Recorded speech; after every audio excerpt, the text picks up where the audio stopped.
Madame, Monsieur, bonsoir. Focus aujourd'hui sur le premier secteur exportateur au Maroc, un secteur qui propulse le royaume à la pole position de son continent, j'ai nommé l'industrie automobile. Alors qu'au niveau mondial, cette industrie est sur le point d'affronter un tassement, voire même, dans certains cas, un retournement ou une fin de cycle au Maroc. 2019 semble être un bon cru, pour le moment du moins, grâce notamment à l'installation d'un géant français à Kenitra. PSA ayant, rappelons-le, une approche différente de celle de son concurrent Renault, et on verra comment plus tard dans le débat. Mais voilà, plusieurs défis subsistent devant le secteur automobile marocain. Du coup, on évoque une intégration en profondeur, une diversification sur les marchés de l'export ou encore plus de transferts de technologies pour une employabilité de qualité dans une filière qui emploie pas moins de 158 000 personnes. Arrêt donc sur cette activité qui a tout de même allégé le déficit de notre balance commerciale l'an dernier de quelques 70 milliards de dirhams, et ce, dans le débat de ce soir en compagnie des invités de l'émission, avec d'abord le président de l'Association marocaine pour l'industrie et la construction automobile, Mohamed Lacham. Bonsoir et bienvenue. Bonsoir, merci. Également sur le plateau pour commenter l'état des lieux du secteur automobile dans le monde et au Maroc. J'ai le plaisir de recevoir l'économiste et enseignant-chercheur à l'université Abdelmalek Saidi à l'Arrache, Omar Tijani. Bonsoir et bienvenue à vous aussi. Bonsoir et merci. Également sur le plateau d'Éco-Débat, j'ai l'immense plaisir de recevoir aujourd'hui mon confrère, directeur de la rédaction de la revue Auto, Hicham Smij. Bonsoir. Bonsoir. Et bienvenue à vous sur ce plateau. Merci. Merci à vous. Alors, nous allons tout d'abord parler et planter le décor de manière mondiale. Le salon de Francfort, rappelons-le, a été cette année comme déserté, on peut le dire carrément, déserté, et ce par de nombreux poids lourds. Il faut juste noter que sur, disons, les 4 plus grands constructeurs de la planète, seul Volkswagen a été représenté dans cette grand-messe de l'automobile. Alors messieurs, est-ce un effet de la crise mondiale qui s'annonce sur ce secteur de l'automobile? Mohamed Lacham, tout d'abord. Merci. Bien sûr, il y a un certain nombre de signaux qui montrent cette crise sur le plan international, soit en Europe, en Chine ou aux États-Unis. D'abord, le géant constructeur automobile Ford qui a annoncé en juin dernier la fermeture de 6 usines et la suppression de 12 emplois. Sans oublier de 12 000 emplois. Voilà. Sans oublier aussi l'association de construction européenne automobile qui a prévu une baisse en Europe de vente de véhicules qui va être autour de 1%. Et aussi, les 16 principaux constructeurs automobiles, ils ont annoncé que leur chiffre d'affaires a baissé au cours du premier trimestre de 0,6%. Donc le secteur, en quelque sorte, il est caractérisé par un certain nombre de variables. D'abord, il y a des ruptures, il y a des tendances lourdes, à savoir le développement du véhicule électrique, le véhicule connecté. Il ne faut pas oublier une chute importante du véhicule diesel. Et tout ça, bien sûr, va impacter le secteur automobile d'une manière générale. Hicham Smij, quelles sont les autres causes, justement, de cette crise qui s'abat sur le secteur de l'automobile? Alors, Mohamed Lacham a cité, justement, ce changement de paradigme, et notamment à partir de 2020, en ce qui concerne les voitures électriques et hybrides. Mais quelles sont les autres causes, justement? Juste un petit retour sur la désaffection qu'a connue un petit peu le salon de Francfort. Disons que depuis quelques années, il y a une sorte comment dire, les constructeurs, ils vont un petit peu comme un âne qui recule, comme on dit, parce qu'ils sont obligés d'y être, mais ça coûte de plus en plus cher. Et ils pensent qu'un petit peu la rentabilité de ce genre de manifestation, surtout celui de Francfort, qui est un petit peu dans un gigantisme un petit peu assez impressionnant, ils préfèrent un petit peu choisir d'autres angles, d'autres canaux de communication plutôt que d'aller vers des salons comme ça. Concernant justement l'état du secteur un petit peu au niveau mondial, oui, effectivement, il y a une sorte de tassement, plutôt tassement que retournement de conjoncture. Au niveau mondial, au niveau des ventes, ça doit avoisiner les 2 à 3%. Et c'est surtout la Chine qui pèse beaucoup à ce niveau-là, où on parle à fin 2019 d'un recul de 5 à 6%, ce qui n'est jamais arrivé, ce qui n'est pas arrivé sur le marché chinois depuis une trentaine d'années. Exactement. Qui est en progression constante avec des chiffres assez impressionnants. Absolument. Donc forcément, ça pèse beaucoup un petit peu au niveau international et forcément sur l'industrie de manière générale. Les causes, bon, il y a un ralentissement économique un petit peu au niveau mondial, il faut le dire. Il y a aussi, on parle de Chine, il y a aussi la guerre commerciale qui existe aujourd'hui entre la Chine et les États-Unis, qui a des effets au niveau de l'économie chinoise, qui connaît un certain ralentissement aussi, et les gens sont un petit peu en moins de propension à acheter tout ce qui est bien durable, comme notamment l'automobile. Donc il y a un effet d'entraînement qui est présent. En Europe, c'est une autre problématique. En Europe, c'est plutôt tout ce qui est normes environnementales qui vont entrer en vigueur l'année prochaine. Donc même les constructeurs, ils vont un petit peu avec moins Il y a beaucoup d'investissements à faire à ce niveau-là. Donc le marché est un petit peu hésitant. Il y a eu une petite embellie un petit peu au niveau de septembre, d'ailleurs, sur le marché européen. Mais bon, disons, le cycle, un petit peu, le trend global est plutôt baissier, mais légèrement baissier. Il y a le Brexit, justement. Et le Brexit, jusqu'à aujourd'hui, on ne sait pas, normalement, officiellement, on ne sait pas un petit peu ce que ça va donner, et ça va peser énormément sur l'industrie automobile européenne. Donc c'est un ensemble de facteurs qui, effectivement, finit par avoir un impact assez prononcé sur l'industrie automobile mondiale. Alors, je voudrais juste m'arrêter sur cet effet tassement ou arrêt de l'activité, ou crise plutôt. Alors, 8 ans de faste dans ce secteur de l'automobile, 8 ans consécutifs. Je parle bien sûr de manière plutôt internationale de cette industrie automobile. Est-ce que c'est un retour ou un contre-coup peut-être de cette augmentation continue du secteur qu'on remarque quand même que les immatriculations de véhicules neufs au niveau mondial ont reculé de 4% sur un an, 4,5% sur un an à la fin août. Est-ce que selon vous, Martigeni, c'est un contre-coup de cette embellie qui a quand même duré 8 ans? Oui, exactement. Ou une fin de cycle, finalement? Un fin de cycle de la voiture normale, thermique, qu'on connaît. Oui, c'est un modèle qui s'essouffle, qui est en fin de phase, effectivement. Les constructeurs ne sont pas encore prêts. Je parle des constructeurs notamment européens qui ne sont pas encore prêts concernant le modèle. Ils n'ont pas encore le métier de l'électrique, de l'hybride, de l'hydrogène, etc. C'est plutôt un métier asiatique. Donc ils attendent. Et aussi ce qui fait ralentir et tasser cette tendance, c'est le client aussi qui est perplexe, qui attend concernant les lois qui sortent. Il faut savoir qu'en France, par exemple, en 2040, il y aura interdiction de circulation des voitures diesel. La rechange ou bien l'alternative, ça va être quoi exactement? On connaît cette alternative à Martigeni. C'est-à-dire, on ne se demande pas encore est-ce que ça va être l'hybride, est-ce que ça va être l'électrique, est-ce que ça va être on connaît finalement la.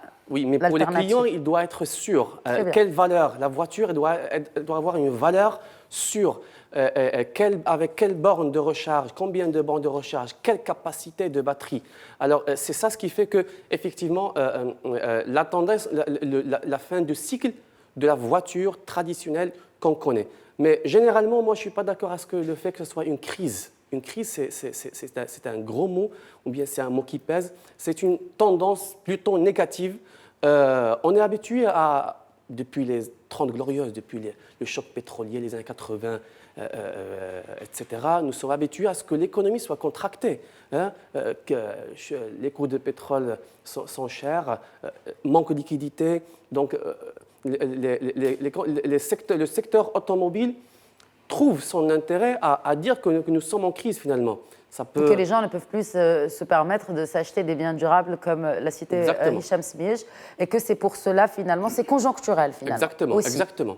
Très bien. Donc il faut attendre, il n'y aura jamais une crise pour la voiture. Tant qu'il y a un homme qui circule, besoin de circulation, besoin de déplacement, on aura besoin de la voiture jusqu'à l'éternité. Mais quelle voiture finalement? Voiture électrique, hybride, hydrogène, quel détail, quelle capacité. Actuellement, nous sommes arrivés en France à le maximum, c'est de 500 km de capacité, d'autonomie pour une voiture. Donc là, c'est un maximum. Est-ce que c'est suffisant? Ce n'est pas suffisant? Quelle borne de recharge, etc. Le client, il attend pour le moment. Les Européens ils sont en quête de recherche de métiers, de savoir-faire capables de leur assurer une voiture pérenne et durable. Très bien. Alors, une dernière question par rapport à ce volet international, Mohamed Lacham. Aujourd'hui, les voitures européennes, 10% des voitures européennes sont exportées vers le marché US. On a parlé de protectionnisme tout à l'heure. Est-ce que si effectivement les États-Unis appliquent cette taxe sur tous les produits qui sont importés de l'UE, est-ce que ça risque d'impacter encore plus ce marché?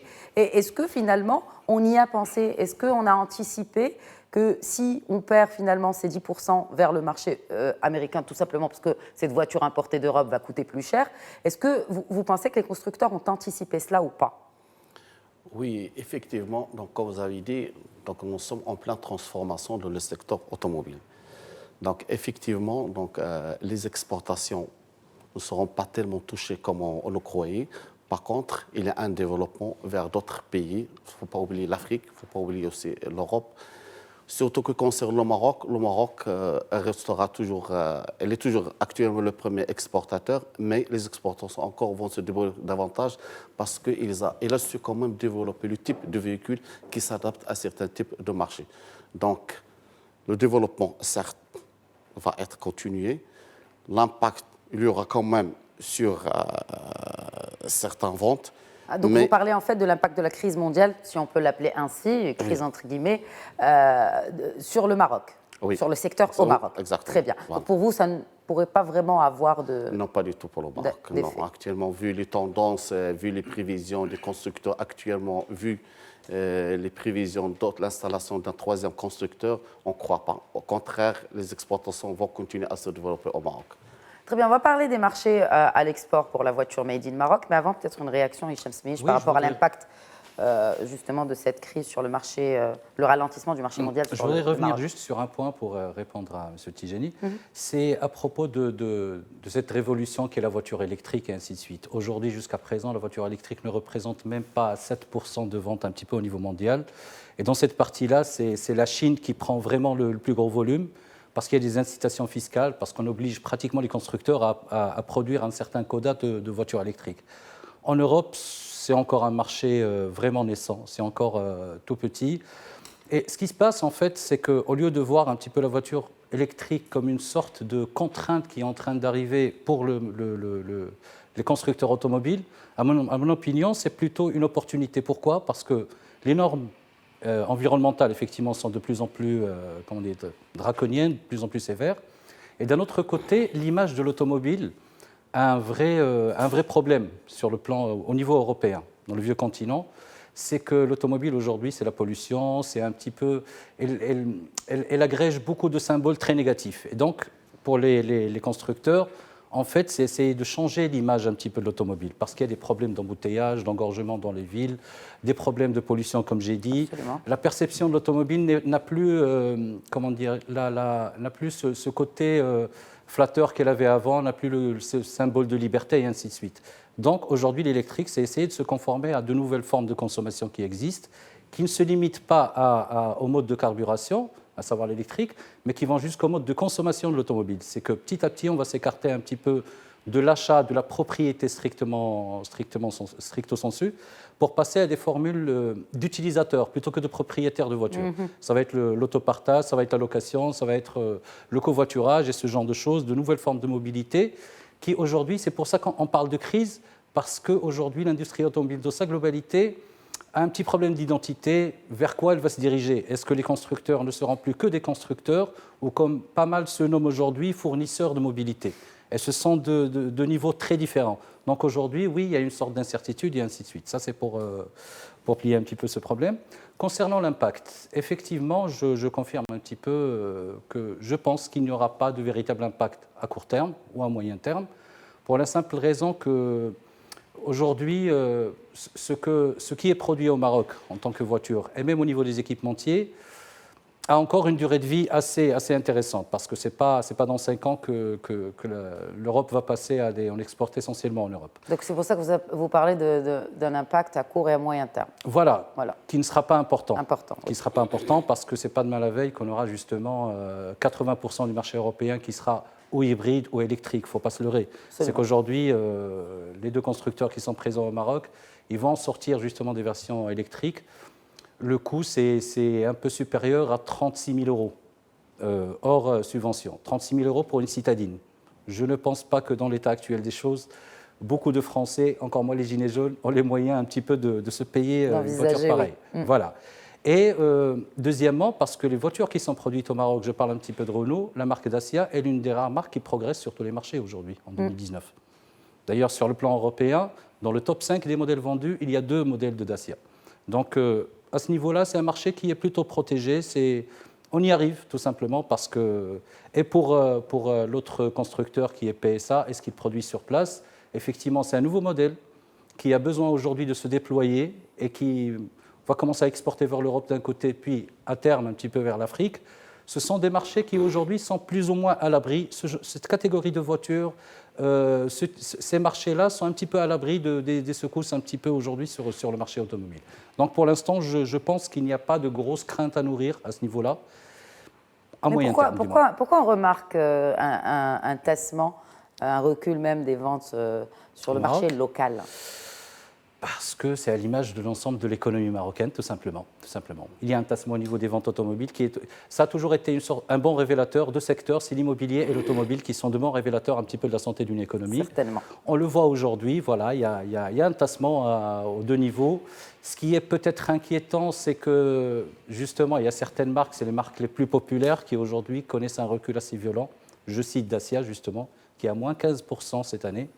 Ce qui est très important. Voilà, ça veut dire, c'est un peu plus inquiétant, c'est une classe moyenne marocaine qui n'ose plus ou ne se permet plus justement de parier sur un achat automobile avec un crédit sur 5 ans ou quelque chose comme ça pour les voitures les moins chères. Ce qui est assez et qui peut-être par rapport au fait de garder justement le véhicule et ne pas le changer après l'échéance du crédit. Oui, parce que généralement sur Dacia, ce n'est pas beaucoup du renouvellement. Généralement, c'est le passage de l'occasion vers le neuf ou bien vers la première. Voilà, exactement. Pour le renouvellement, c'est plutôt d'autres catégories. C'est pour ça que je dis inquiétant, parce que c'est à ce niveau-là, c'est cette catégorie qui est capable de consommer sur d'autres secteurs économiques, justement, qui aujourd'hui ne réagit pas et est un petit peu dans une sorte d'attentisme ou d'incapacité. Justement, qui est censé être quand même un gros moteur de la consommation effectivement. Et de l'économie par ricochet. Omar Tijani, peut-être une réaction par rapport à l'impact du ralentissement mondial sur le Maroc et aussi une réaction sur le tassement des ventes de véhicules neufs dans le royaume. Si on remarque, avec un peu de recul, si on voit le schéma de la production des voitures au Maroc, donc on fabrique à peu près vers les 600 000 ou les 500 000 véhicules. Ils sont destinés principalement au marché des pays émergents. Il y a une partie qui est destinée à l'Europe et les pays du Golfe, etc. Mais la majorité sont destinés vers les pays émergents. Dans ces pays émergents, ils sont en besoin. Il n'y a pas de métro. Les transports publics sont en développement. Il y a un besoin de déplacement. Et en plus, nous fabriquons des voitures low cost. Donc, ça sera, à mon avis, facilement absorbé par ces pays émergents qui sont en besoin. Donc, les PSA et Renault ont bien fait de cibler ces marchés parce qu'il y a beaucoup d'opportunités. Donc, je suis d'accord avec les messieurs sur le fait qu'il n'y a pas un impact immédiat, imminent de ce ralentissement, mais plus tard, il peut y avoir un impact et on en reviendra. Concernant le Maroc, c'est-à-dire plus tard, parce que vu qu'on y est, on peut en parler. Alors, l'enjeu stratégique du fait qu'on reste sur le low cost et qu'on ne s'adapte pas vers les énergies renouvelables. Donc, je ne vous suis pas. C'est-à-dire les énergies renouvelables et le low cost dans la production automobile. Exactement. Donc le fait qu'on continue à fabriquer une voiture qui circule avec low cost, qui circule avec l'énergie thermique et du diesel, qui n'a pas d'avenir en Europe. Très bien. Qui n'a pas d'avenir en Europe. Et qu'on continue à cibler seulement les marchés émergents. Donc, d'ici quelques années, le marché européen qui, comme j'ai dit, en 2040, il sera interdit de circuler en voiture diesel. Certaines mairies en France ont commencé à à l'interdire dès 2024. On va commencer à interdire de circuler certaines voitures. Donc le marché européen sera fermé pour le Maroc. Donc, et on aura un manque à gagner pour Que représente le marché européen aujourd'hui dans les exportations marocaines? Alors, une faible part pour les exportations du Maroc, une faible part. Donc finalement, ça ne représente pas un risque majeur pour les exportations marocaines au vu des marchés. Mohamed Hacham peut peut-être confirmer. Oui, exactement, parce que ce n'est pas le marché le plus ciblé actuellement par les grands constructeurs automobiles. Et j'ajoute une autre chose concernant le tassement des véhicules au Maroc. Il faut ajouter une chose. En 2018, il y avait une forte concentration de ventes à l'occasion d'Auto Expo. Absolument. À courte durée. C'est une année salon, comme on l'appelle. Exactement, voilà. Deuxième point aussi qu'il faut ajouter, il y a un arrêt de la commercialisation des crédits gratuits par certains opérateurs. Très bien. Oui, Troisième chose aussi, il ne faut pas oublier qu'il n'y a pas assez de renouvellement des véhicules par certains concessionnaires. Et sans oublier, reste à vérifier, est-ce que toujours la subvention de renouvellement des taxis continue à exister ou non. Voilà. Donc tout ça aussi peut impacter aussi le tassement ou la vente des véhicules au Maroc. Martijani, peut-être un argument? Oui, justement. Le manque à gagner qu'on va avoir, c'est que le marché de véhicules électriques, c'est vrai qu'il est vers les 5-6% mondialement, mais il progresse de 30%. Donc le futur n'est pas pour le diesel, pour l'essence et encore moins pour le diesel. Donc sur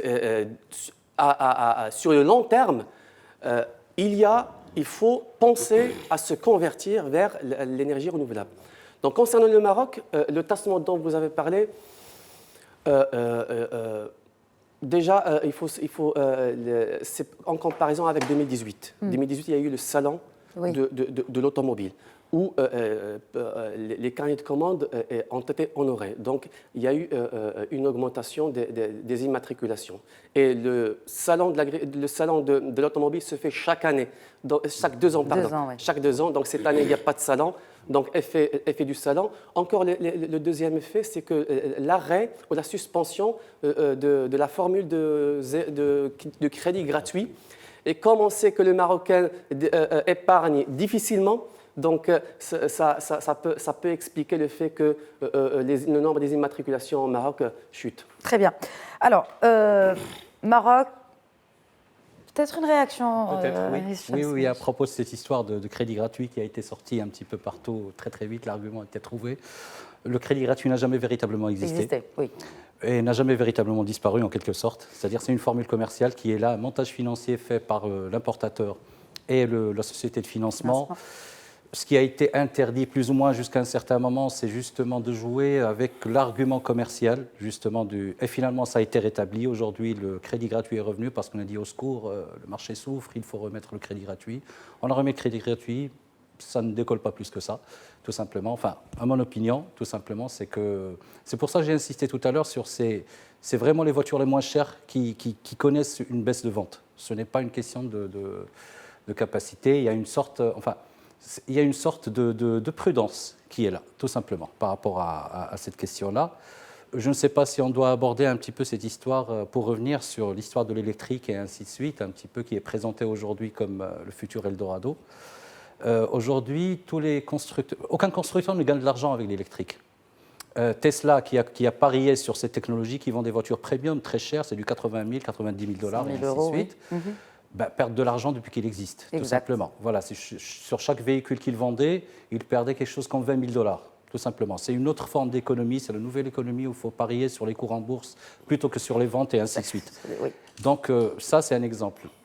Les constructeurs traditionnels n'ont pas avancé très vite, justement, dans l'électrique, pas pour des raisons de technologie mal maîtrisée, c'est juste pour une raison de rentabilité. C'est aussi simple que ça, tout simplement. Un véhicule électrique coûte très cher, jusqu'à aujourd'hui, c'est toujours le cas. À fabriquer et à vendre aussi, justement, voilà, parce qu'il faut trouver le client pour l'acheter. C'est bien de fabriquer des voitures électriques, ça existe depuis une vingtaine d'années. Ce n'est pas une grosse nouveauté, ce n'est pas une sorte de découverte technologique.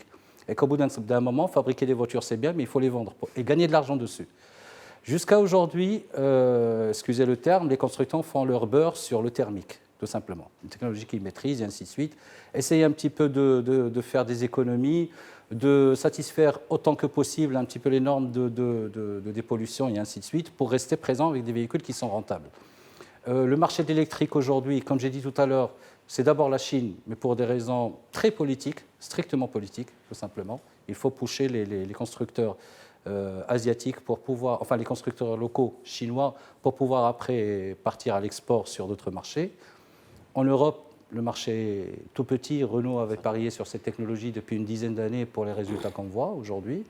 Et que ce n'est pas une révolution qui va tout faire disparaître. Il ne faut pas rêver. Tout le monde ne peut pas se payer un véhicule électrique. Encore jusqu'à aujourd'hui. On parlait d'une citadine 40 000 €, c'est un petit peu compliqué. C'est le prix européen en plus. Oui. Et on est plus ou moins protégé par rapport à ça, à un certain niveau. Juste une petite précision, les exportations de voitures à partir du Maroc, c'est essentiellement le marché européen. Très bien. C'est essentiellement le marché européen. C'est pour ça que j'ai cité Dacia très très vite et j'ai cité l'exemple européen où Dacia va très très bien. Pour Renault. Pour PSA, c'est principalement le marché. Pour l'instant, ils exportent en Europe. Strictement, tout simplement. C'est-à-dire que c'est un marché qui est proche et ainsi de suite. Pour l'instant, c'est 80% du marché européen. On essaye un petit peu de trouver d'autres débouchés, mais encore une fois, on est sur des segments qui sont, comment dire, jusqu'à un certain point, qui doivent un petit peu être en bonne santé dans les années à venir. Ce n'est pas un problème.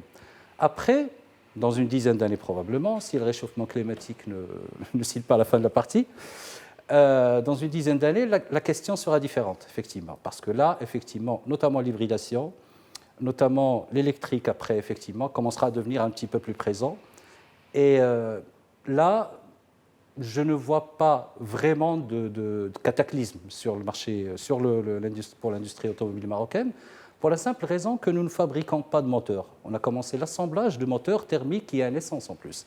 Le reste vient d'ailleurs, tout simplement. Donc déjà, question filière, il n'y en a pas. Pratiquement pas. Très bien. Voilà. Messieurs, je vous propose de continuer le débat et justement sur cette question des constructeurs, de ce qui est construit au Maroc, par qui sont construits ces différentes pièces de l'automobile. Après cette courte pause, nous reviendrons au débat. Merci de rester avec nous. À tout de suite.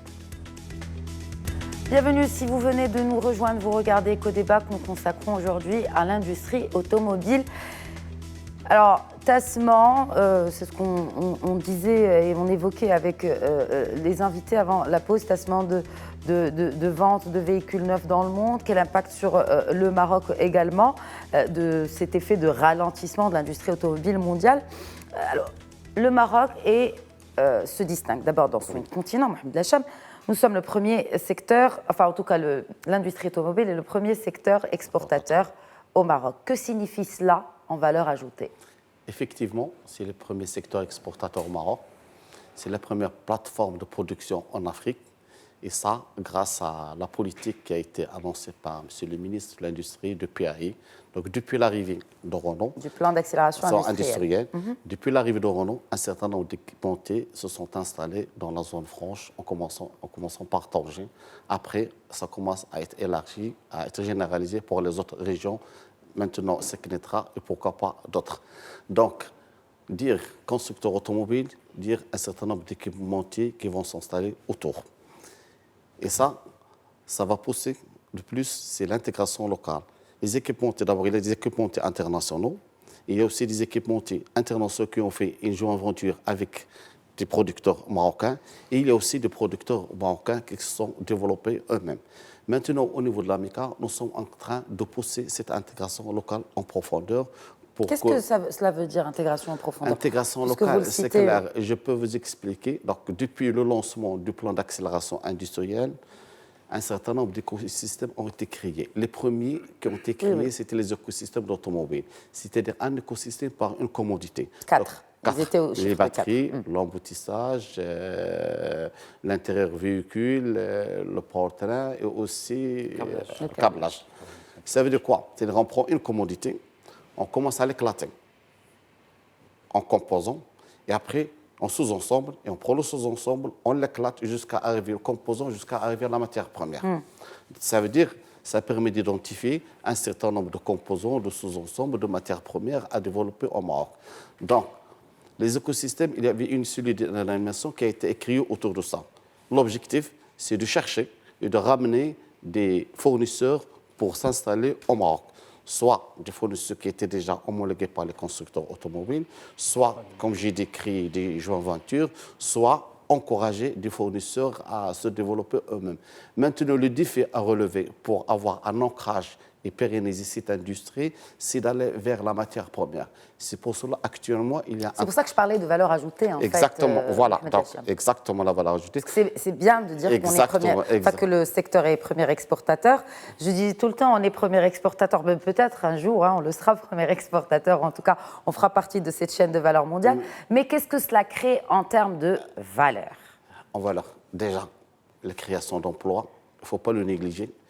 Le plan d'accélération industrielle et les résultats sont exceptionnels, les performances sont exceptionnelles, il ne faut pas le nier. Il y a une démarche. La démarche, elle était très logique et objective. D'abord, attirer le constructeur, créer plus d'emplois, identifier des composants et des ensembles, et nous sommes en train de pousser petit à petit vers la transformation des matières premières. Maintenant, il y a un travail de fond que nous sommes en train de réaliser, ce qu'on appelle le Team Maroc avec le ministère de l'Industrie et la MDE, c'est-à-dire d'aller vers les autres associations, plasturgie, textile, métallurgie et autres, de telle façon de les inviter et de les attirer à investir dans le secteur automobile et encourager aussi le plus important, le capital marocain, pour croire que c'est un secteur qui reste toujours attractif et pérenne. Il y a toute une dynamique autour. Il y a de nouveaux écosystèmes qui seront créés. Bien sûr, maintenant, il y a un travail, un nouveau plan d'accélération industrielle. Sûrement, il y aura d'autres incitations pour encourager cette intégration et encourager le capital marocain. Il y a des écosystèmes de l'ingénierie, la recherche et développement et l'innovation pour pousser et pour apporter le soutien et l'aide à ces industriels le plus en amont possible. Donc, il y a toute une dynamique autour. Il y a tout un certain nombre de projets qui sont en cours, qui vont permettre d'encourager cette intégration locale. Donc, on parle d'intégration en profondeur au lieu de parler de taux d'intégration locale. C'est-à-dire qu'on veut aller vraiment en profondeur des choses, d'où les composantes que vous avez citées. C'est cela? Exactement. Voilà. Très bien. Alors, peut-être une réaction, Martijani, par rapport justement à ce qui a été cité par Mohamed Lachab. Et puis, je voudrais justement m'arrêter sur cette question d'emploi. Combien aujourd'hui le secteur? On parle de 158 000 emplois créés dans le secteur de l'automobile au Maroc. Exactement. De quel emploi s'agit-il? Alors, principalement, c'est des employés de qualification basique. Donc, on parle de Bac plus 2, je parle de la majorité. En plus du middle management, qui constitue aussi une part importante, la partie cadre, ingénieur, c'est aussi à développer et à penser dans le futur. On parle beaucoup et on parle principalement des qualifications de niveau Bac plus 2, voire vers Bac plus 2, ça constitue à peu près la majorité, en plus du middle management. Et le plus important, c'est que les besoins du secteur, ils croient beaucoup. Par exemple, l'industrie automobile va avoir besoin de 25% de la totalité de l'économie marocaine. On parle vers les 20 000 salariés chaque année en termes de besoins.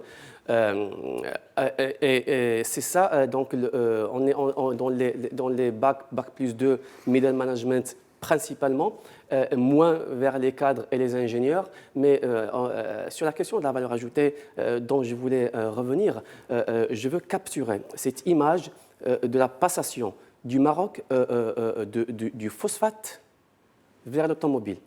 Donc c'est très beau comme film qui passe en ralenti, l'automobile qui détrône le phosphate. Le phosphate, on parle du secteur premier. L'automobile, nous sommes dans l'industrie. Donc, oui, mais reste que dans l'apport, je parle bien sûr à l'économiste, l'apport de l'industrie dans notre PIB reste largement derrière celui de l'agriculture. Donc, est-ce qu'on peut parler vraiment d'un secteur industriel qui pèse dans notre taux de croissance? C'est cela de valeur ajoutée que j'évoquais. En effet, on parle d'exportation par rapport au phosphate. Oui, ça apporte 70 milliards de dirhams pour alléger un peu nos déficits, mais encore par rapport à la croissance. Oui, Khadija Hassan, vous parlez de l'industrie. En effet, l'industrie ne pèse pas beaucoup.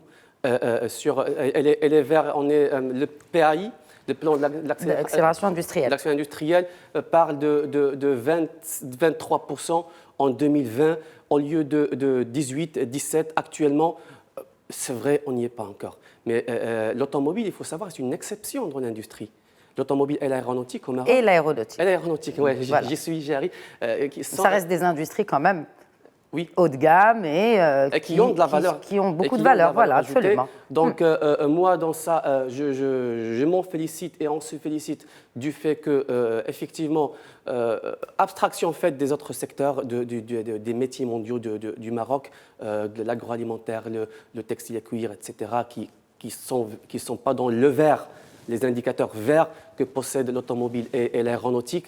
Donc là, le phosphate est détrôné au détriment, il cède sa place à l'automobile. Ça, c'est très beau. On passe du secteur premier au secteur secondaire. Et quand on dit, c'est synonyme, soit pays industrialisé, soit pays développé. Donc nous sommes dans l'industrie et ça, il faut s'en féliciter, mais aussi il faut relever d'autres défis, notamment le panier des exportateurs qu'il faut diversifier, la remontée de filières, etc. etc. Nous allons y venir. Hicham Smij, une réaction. Je suis désolé un petit peu de casser l'image idyllique et tellement romantique que vient de présenter Siti Jani, que le passage justement, ça c'est un petit peu le schéma, le passage du secteur minier vers le secteur industriel, c'est très beau, énormément de gains de valeur et ainsi de suite. Il est vraiment à nuancer de manière assez sérieuse. D'abord parce que l'OCP, depuis une bonne dizaine d'années, a quand même, voire plus, ne vend pratiquement plus de phosphate brut, tout simplement. Grâce à pas mal d'associations avec différents opérateurs dans le secteur, aujourd'hui à l'international, il se place aujourd'hui pratiquement comme une sorte de petit oligopole avec ce qui était son concurrent avant. Notamment dans le continent, notamment voilà, en Afrique. Notamment en Afrique et même un petit peu en Asie. Justement. L'OCP, comme le groupe, commence un petit peu à vraiment valoriser ses produits de manière assez prononcée. Et deuxièmement, que les exportations, justement, dans l'industrie automobile, que ce soit du côté des constructeurs que des équipementiers et ainsi de suite, il ne faut pas oublier que la majorité des équipementiers et les constructeurs, strictement les deux constructeurs, sont étrangers. OK ? Que les exportations, justement, c'est très bon en valeur, mais les profits sont rapatriés en Europe, ne restent pas au Maroc. Ce n'est pas le cas de l'OCP. Ça fait une grosse différence. C'est très beau un petit peu. Le jeu comptable est très sympathique. Si on va jusqu'au bout, il est un petit peu moins. Le PIB, les Marocains.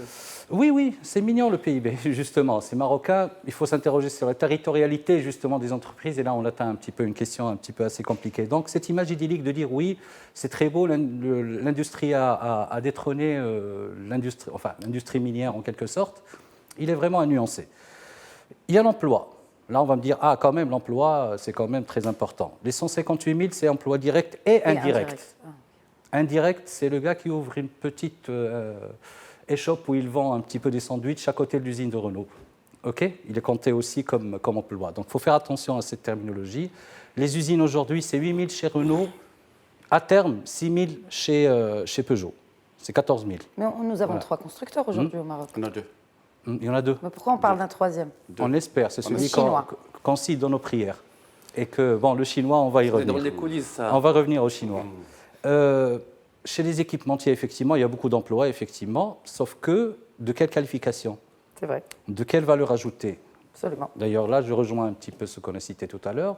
Si on est dans une logique de chiffres, de volume, je suis désolé de citer ce terme-là lorsqu'on parle de personnes, hein. Je suis désolé de citer ce terme-là. Oui, il y a de quoi se féliciter. Oui, c'est très bien, l'emploi, et ainsi de suite. Si 90% de cet emploi-là n'est même pas évolutif, surtout, c'est ça le véritable problème. C'est bien de commencer dans la chaîne de montage et ainsi de suite, et d'évoluer après vers une qualification plus importante qui permettra justement de disséminer du savoir et de la compétence. Ce n'est pas le cas aujourd'hui. Nous sommes sur du low cost, justement, par rapport à un premier constructeur. Sur le deuxième, il ne fait que démarrer. On verra les effets dans 5 ans peut-être. On est encore dans de l'emploi très basique qui, justement, ne va pas plus loin que ça. Basique même dans le statut, parce qu'on parle beaucoup d'intérimaires aussi qui sont... Il y a aussi cet élément-là, justement, il y a beaucoup d'intérimaires, un petit peu, mais ça, c'est un petit peu la règle dans l'industrie automobile, un petit peu partout, donc c'est un petit peu compréhensible. Au niveau des équipementiers, c'est un petit peu la même règle, où on a un maximum une majorité d'équipementiers étrangers, et là, on peut dire que oui, effectivement, au niveau du savoir-faire, et quelque part, il y a une vraie progression, qui a été imposée par les constructeurs. Il faut y revenir encore, elle n'est pas spontanée. C'est que pour que le constructeur achète des produits chez telle ou telle entreprise, elle doit se conformer à un cahier de charges très sévère. Aux normes que ce soit au niveau du produit, au niveau du process, et ainsi de suite, et ainsi de suite, et ainsi de suite. Ça, c'est un effet vertueux, justement, qui est imposé aux entreprises marocaines, justement, de passer à de bonnes pratiques, de s'améliorer, que ce soit au niveau de la formation, et ainsi de suite. Sauf que les entreprises marocaines présentes dans ce secteur-là ne sont pas si nombreuses que ça, il faut le dire. On se glorifie justement d'avoir attiré des équipementiers au Maroc. Ça serait sympa quand même d'avoir eu des équipementiers marocains qui arrivent à choper les marchés. Je pense que c'est un petit peu plus valorisant. Donc parfois, il faut... Puisqu'on parle d'intégration en profondeur, c'est voilà, le même principe. Oui, c'est une intégration géographique, tout simplement. Elle n'est pas forcément économique. Après, il faut être indulgent. L'industrie automobile, stricto sensu, vraiment avec un constructeur sur place, ça date même pas de 10 ans. C'est qu'on essaye de faire vite, effectivement. Oui, on gagne beaucoup de temps. On est face à d'autres pays, je cite la Turquie par exemple, l'Inde qui est sur une autre planète au niveau de l'intégration parce qu'ils arrivent à des choses assez spectaculaires. Mais nous, eux, ça fait 40, 50 ans qu'ils sont dans ce secteur. Nous, c'est une petite dizaine d'années. On a attiré deux constructeurs quand même très importants. Majeurs, oui. Voilà. On arrive à progresser d'année en année, mais il ne faut pas se laisser aller à une sorte d'autocélébration parce que dès qu'on creuse un petit peu, il reste beaucoup de travail. Mais on reste optimiste, comme vous dites. Oui, bien évidemment. Alors, Mohamed Acha, peut-être une réaction et aussi par rapport aux sous-traitants marocains. Non, oui, c'est vrai. Je veux quand même apporter certaines corrections. Donc, il ne faut pas donner cette image au secteur automobile. Au contraire. Déjà, c'est un secteur qui a mobilisé plusieurs acteurs. Les acteurs financiers, opérateurs de formation, donc le taux d'insertion d'emploi. Il a changé des méthodes, il a changé des mentalités. Donc, il y a beaucoup d'apports qu'on peut citer, on aura l'occasion d'en parler. Ça, d'une part. D'autre part, vous avez parlé qu'il a juste employé des main-d'œuvre non qualifiées. Au contraire, il est des ingénieurs. Il faut voir le centre de recherche Alten, Altran et PSA, mais un nombre très important quand même. C'est ça qui démarre. C'est pour ça que j'ai parlé de l'approche différente de PSA par rapport à Renault. Je le disais dans mon introduction, l'approche de PSA est très différente par rapport à celle de Renault en ce qui concerne l'employabilité. En plus, il ne faut pas oublier, je crois la démarche du secteur automobile au Maroc, elle est très logique. On a commencé par l'assemblage et petit à petit, on pousse cette intégration. Oui. Et croyez-moi, il va y avoir une complémentarité avec les mines. Je m'explique. Quand j'avais dit qu'on va aller vers les matières premières, c'est-à-dire on va transformer les matières premières. On va extraire, par exemple, du plomb, du minerai, qu'on pourra utiliser pour les batteries. On parle maintenant du véhicule électrique. Donc, on a une richesse au Maroc, et il y a du cobalt, etc. Donc, on sera obligé de collaborer avec l'OCP. Donc, croyez-moi, c'est une vraie locomotive qui va pousser et qui va aller vers les métiers de base. Ça, c'est l'avenir. Moi, je parlais d'un présent, tout simplement. Crois-moi que ça va être rapide. Moi, je sais très bien, je suis dedans. Et il y a des quand vous dites rapide, est-ce que quand vous dites qu'on pourra bientôt transformer le cobalt marocain, vous pensez à une date, bientôt, qu'on pourra utiliser nos propres matières premières dans notre propre industrie et tissu industriel? Cette industrie, cette transformation, pour certains cas, ça peut être rapide. Donc, par exemple, extraire du plomb du minerai, c'est quelque chose de rapide. Avant, on le faisait. C'était déjà, pourquoi ne pas y revenir? Je parle, par exemple, du cuivre. Actuellement, le câble utilise beaucoup de cuivre, donc juste des fonderies. Donc, combien ça va coûter tout cela? Je ne peux pas vous dire des chiffres, il y a des études en profondeur. C'est une restructuration en profondeur du secteur, de nouveaux écosystèmes. Il y a des études en cours actuellement avec des centres de recherche, avec des ingénieurs, avec des universitaires. Et tout au niveau du ministère, on ne parle que de ça. Ça veut dire que, moi je dis, ça va être rapide et croyez-moi, le secteur automobile va encore surprendre davantage. Mais combien cela va coûter à la filière? Je ne peux pas annoncer un chiffre, il y a des études qui sont en cours. Parce que c'est des grands projets qui nécessitent quand même une mobilisation des gens très compétents et aussi d'autres secteurs. Donc je ne peux pas vous lancer pour alors, puisqu'on parle d'équipementiers marocains, alors, combien sont-ils aujourd'hui à être marocains ou même en joint venture, qui ne soient pas complètement étrangers? Ou peut-être en taux? En taux, ça va être une dizaine actuellement. Donc, sur 200 équipements actuellement qui sont installés. Moi, je dis que c'est un bon démarrage. Oui. Par contre, on se félicite que le fait que Renault vient avec des cahiers de charges stricts, croyez-moi, ça permet d'améliorer la compétitivité. Et si on améliore la compétitivité, on ne va pas uniquement livrer aux constructeurs. Par contre, on va aller vers l'export et développer. C'est un vrai, franchement, c'est une vraie locomotive. Qu'on se mette d'accord, excusez-moi. Qu'on se mette d'accord. Je ne suis pas en train de dire que ce qu'on a aujourd'hui ne vaut rien et qu'il ne sert à rien, que l'industrie automobile n'a pas progressé.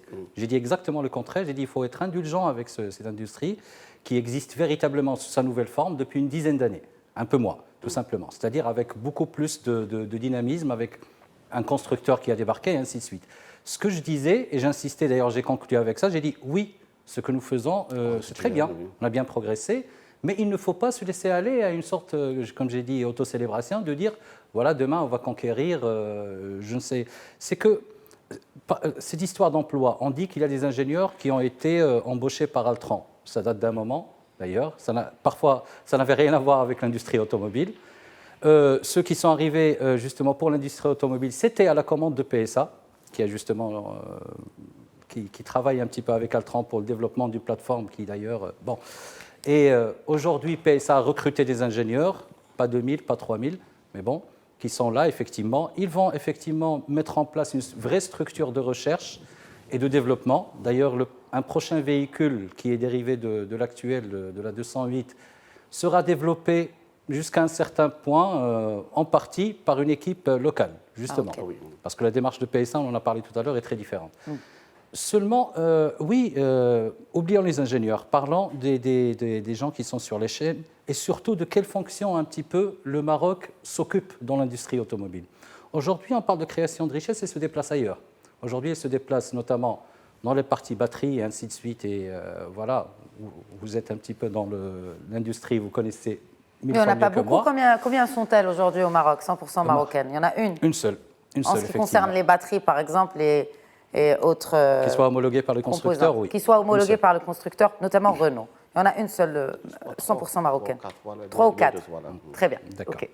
Dans une marocaine 100% marocaine. Oui. Voilà, c'est ce qu'on disait. Et les batteries, c'est une industrie d'avenir. Justement, toute la filière, justement, il y a des enjeux géopolitiques assez monstrueux à ce niveau-là.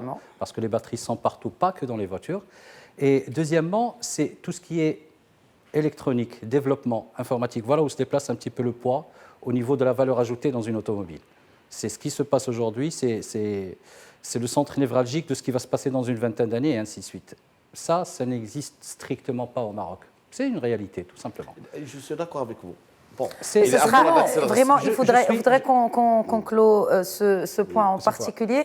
Vraiment, un petit point pour qu'on puisse terminer la conversation. Le plan d'accélération industrielle version 1, elle a réalisé des résultats exceptionnels.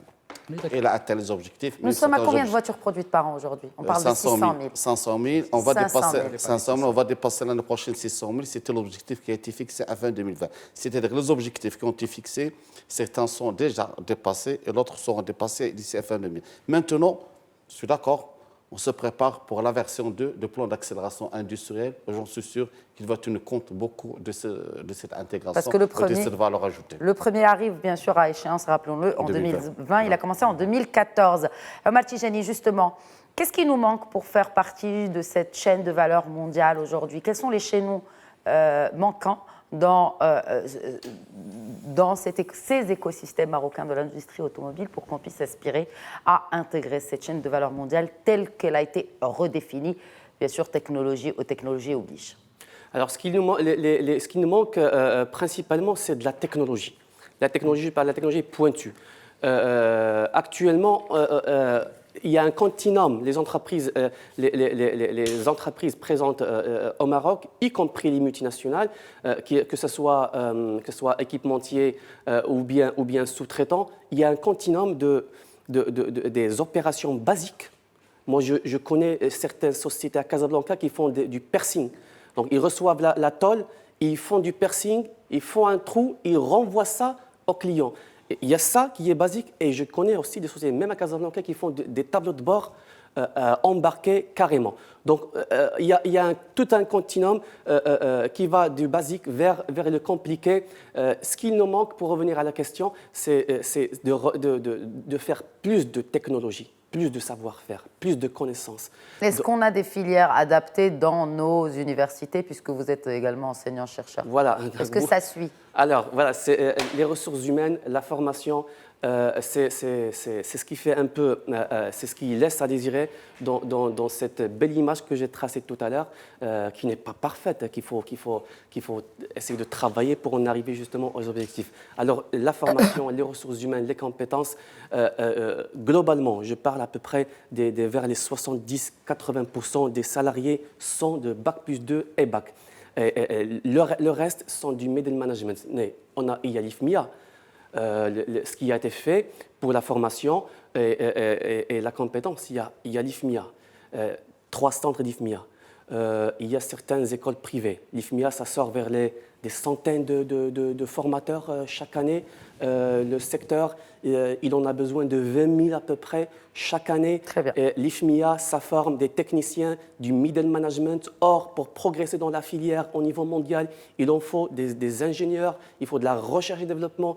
On n'en a pas encore une école d'ingénieurs dédiée à l'aéronautique post-prépa. Et qui forme un ingénieur... À l'aéronautique ou à l'automobile? Pardon, à l'automobile. Et qui forme un ingénieur ex nihilo. Très bien. 3 ans. Encore faut-il que ces ingénieurs restent ici pour travailler. C'est justement ce que j'allais dire. Je ne pense pas que ce soit un problème de formation, mais plutôt de débouché. C'est bien d'avoir des ingénieurs spécialistes à 100% de l'automobile. On trouve un débouché. Non. Oui, ça c'est. Je parle d'automobile. Ils trouvent des débouchés à l'étranger, justement. Je disais que justement, c'est bien d'avoir un ingénieur spécialisé en automobile, de la conception jusqu'au développement de je ne sais. Il va aller où ici au Maroc? Travailler où? C'est une question de filière qui n'existe pas. Ce n'est pas un reproche, Monsieur Lacham. Hein. Ce n'est pas un reproche. C'est un état des lieux qu'on est en train de faire.